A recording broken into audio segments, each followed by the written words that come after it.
I think it was Bob Marley that said that the people aren't trying to make this world a better place, aren't taking a day off, so why should I? It's cliche to say that's part of the job, but it's, really, I don't know what else to say about it, really. A North Braddock police officer returned to work this afternoon just hours after he and a fellow officer were hurt on the job. He says his wound is tender, but otherwise he's okay. Pretty incredible considering he came within inches of losing his life. The officers were shot at while responding to a call about a reported abduction. Brenda has more on what unfolded.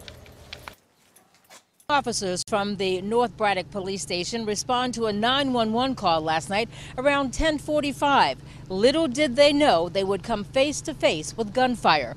One officer is hit but is saved by his armored vest. They didn't deserve that.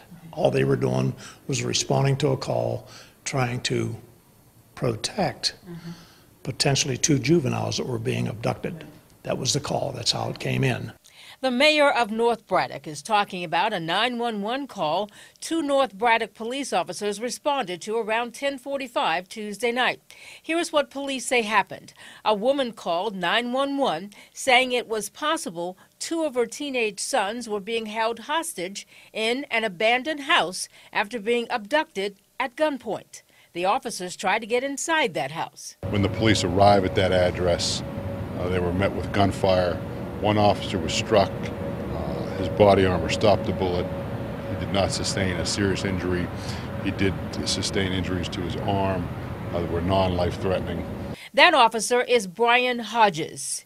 He can be seen talking with officers at the scene after being hit. I'm still kind of in disbelief, I guess you could say.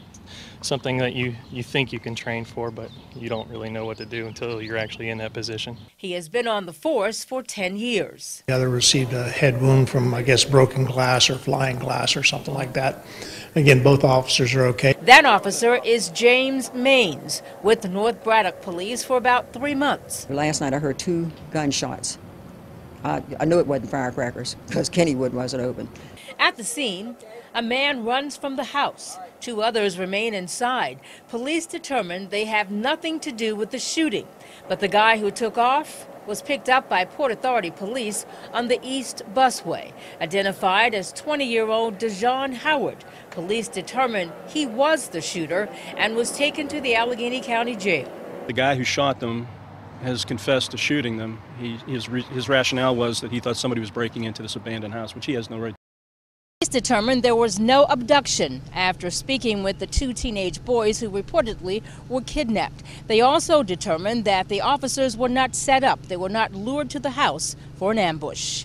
In North Braddock, Brenda, KDKA-TV News.